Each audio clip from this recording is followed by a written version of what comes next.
We can sometimes say one thing, but we look or feel or have a tone of another. And right now, there's no way that AI understands any of those real human qualities.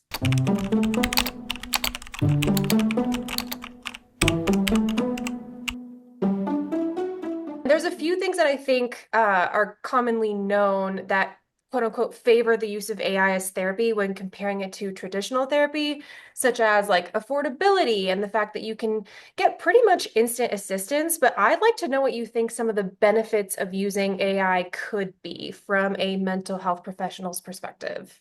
Yeah, I think some of the things that people could get out of using AI is basically a sense of, hey, this cluster of symptoms or things that I'm feeling, what do you think about them? What should I do with them? Should I seek out treatment? What type of treatment should I seek out?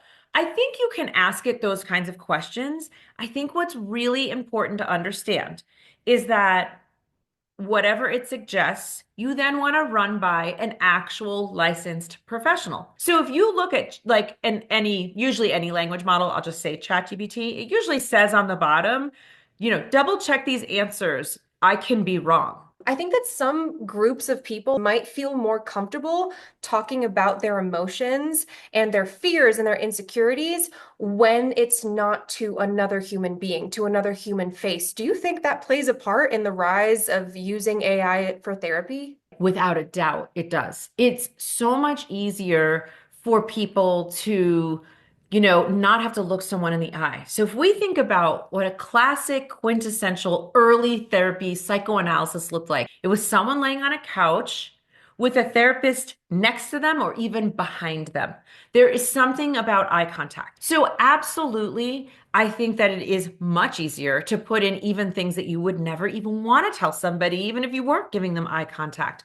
Is there anything that concerns you about this trend of using AI for therapy? I mean, I have major concerns about, AI and the amount of information, even personal information that we're giving it. I'm concerned about privacy and security in that way.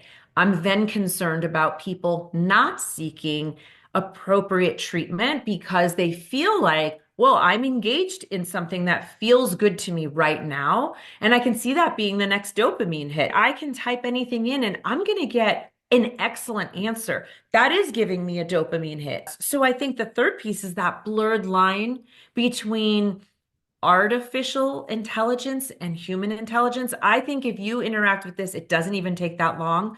There really are some blurred lines, and it concerns me that people who are lonely or not connected well with others are then going to potentially get even more addicted to their screens and their AI as a way to fill up a very human need for connection. Something that I've thought of that concerns me is that therapists are trained to look for warning signs that someone might be a danger to themselves or others and kind of take action. And AI can't do that. There are behavioral health apps. So if you like this model of technology for the multitude of reasons, the ease, the cost, all those things, just use it to find a platform where it is trained, even if it's a bot, it is trained to look for some warning signs. There really are a lot of reasons why you should go see an actual person. I think that AI can be great for like something like I said, hey, I'm having a hard day today. What are 5 things that could help get me in a better mood? I think when it's really what we call episodic and acute, which means it's just happening today. It's just this moment. It's just a little blip, like, oh, that made me really mad, or I woke up in this mood. Maybe check it out, see what's there. But anything that goes on, honestly, past just a day or two, that's where you really do want to go see a licensed clinical professional. Something that's really interesting from my personal experiences with AI and kind of some things that I've read online is that AI seems to quote unquote learn what you like and dislike and give you answers that don't necessarily challenge your beliefs and your perspectives. And I think that that's something that I've always valued about therapy. So I'm wondering if you could speak to that, like that human touch, that human aspect that's so important when it comes to going to therapy in real life. So we as a society have gotten really accustomed now to trying to get our needs met, our very human needs met through technology. And what's the outcome? We're more anxious, more unhappy, more disconnected, and lonelier than ever. I want people to think of it as a tool, but it is not a replacement for real human contact, connection, actual therapy, somebody who will look at you, read your body language, or maybe even just look at you and say something like, it looks like you've lost weight. You look like you haven't been sleeping. It looks like you're more tearful than normal. You seem angry and irritable, right? We can sometimes say one thing, but we look or feel or have a tone of another. And right now, there's no way that AI understands any of those real human qualities.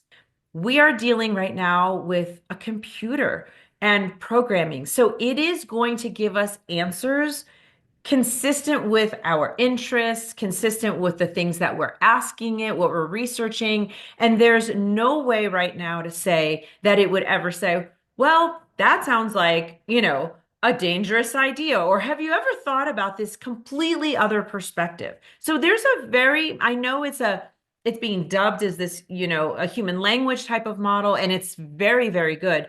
But when it comes to emotional, behavioral kind of health, we're not even anywhere near what I would feel comfortable saying. Yes, rely on this more than you would another human being.